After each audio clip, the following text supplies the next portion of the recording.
प्रश्न है, इजी प्रश्न है। चलिए क्वेश्चन नंबर 5 को भी यहाँ पर मैं आपको समझा देता हूँ कि आपको एक्चुअल में बनाना कैसे है। देखिए बहुत ही सिंपल सा प्रश्न है। क्या है यहाँ पर ए और बी मान के चलिए कोई क्या है, दो हमारे पास कोई सेट्स है। यहाँ पर एन ऑफ ए दिया हुआ है 17, एन ऑफ बी दिया हुआ है 23 और n of A union B दिया हुआ है 38। यहाँ पर हमें n of A intersection B निकालना है। चलिए निकालते हैं। इसका एक फॉर्मूला होता है, देखिए सिंपल से एक फॉर्मूला होता है। इसका फॉर्मूला होता है n of A plus n of B minus n of A union B, ये होता है फॉर्मूला। तो एन ऑफ ए कितना है 17 है, ये एन ऑफ बी कितना है 23 है और n of A union B कितना है 38 है। तो 17 और 23 को जोड़ेंगे तो 40 हो जाएगा, 40 माइनस 38 करेंगे 40 माइनस कितना बचेगा 2 बचेगा। तो ये 2 हमारे इसका बिल्कुल सही उत्तर हो जाएगा।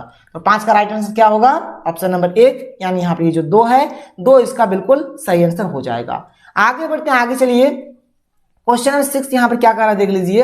जैसे देखिए यहाँ पर ये जो पहला वाला है इसके पहला वाले के साथ होगा, ये जो दूसरा वाला है इसके दूसरा वाले के साथ हो जाएगा। यहाँ पर इसका पहला वाला क्या x प्लस वाई है, तो x प्लस वाई जो होगा इस 3 के बराबर हो जाएगा, तो बराबर 3 लिखेंगे। और यहाँ पर जो x माइनस वाई है, x माइनस ये जो y है तो किसके बराबर, दूसरा वाला दूसरे वाले के बराबर 5 के बराबर हो जाएगा। इन दोनों का आप जोड़ दीजिए, ठीक है, जोड़ने से चिन्ह नहीं बदलता। तो यहाँ पर y कट जाएगा और x क्या हो जाएगा 2x हो जाएगा।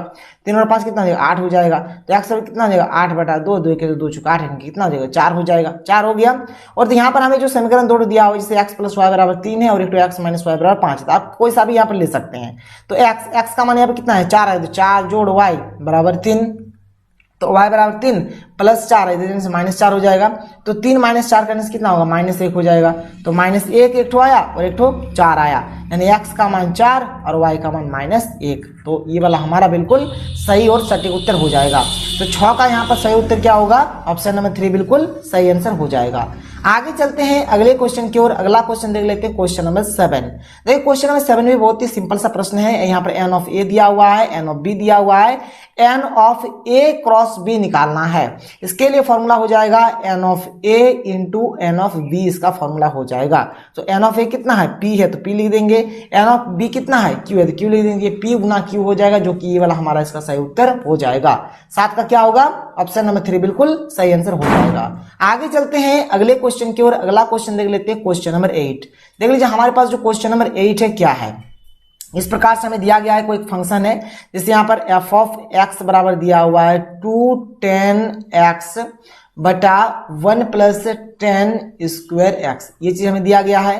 देखिए यहाँ पर जैसे यहाँ पर हमें निकालना है f है यहाँ पर π/4 है, यानी x की जगह पे π/4 आपको लिख देना है। तो 2 का 2 होगा, 10 का 10 और x की जगह पे π/4 लिखना है। 1 का 1 हो जाएगा प्लस, देखिए 10 स्क्वायर x है तो यहाँ पर 10 का 10 हो जाएगा और x की जगह पे π/4 होगा और यहाँ पर क्या स्क्वायर है, इस प्रकार से हम लोग यहाँ पर इसको लिख देंगे। देखिए π/4 माने होता है 45 डिग्री, π/4 माने कितना होता है 45 डिग्री होता है। तो देखिए यहाँ पर 10 45 का कितना होगा, 10 45 का मान होता है 1, तो यहाँ पर 1 लिख देंगे। यहाँ पर 1 का 1 जोड़ 10 45 का मान 1, तो 1 का स्क्वायर हो जाएगा। ऊपर में आया 2, यहाँ पर 1 और यहाँ पर 1 का स्क्वायर 1, तो 1 और 1 2, ठीक है, तो 2 कट जाएगा, तो बचेगा कितना, यहाँ पर 1 बचेगा, तो 1 हो जाएगा इसका आंसर, यानी ऑप्शन नंबर 3 बिल्कुल सही आंसर हो जाएगा। तो ऐसे आपको बनाना है, कोई दिक्कत कोई प्रॉब्लम नहीं होगा, आप लोग आसानी से क्वेश्चन को बना सकते हैं। आगे चलते हैं, क्वेश्चन नंबर 9 देख लेते हैं। क्वेश्चन नंबर 9 हमारे पास क्या है देख लीजिए। तो क्वेश्चन नंबर 9 में यहाँ पर हमें डोमेन और रेंज निकालना है। देखिए बहुत ही सिंपल सा प्रश्न है।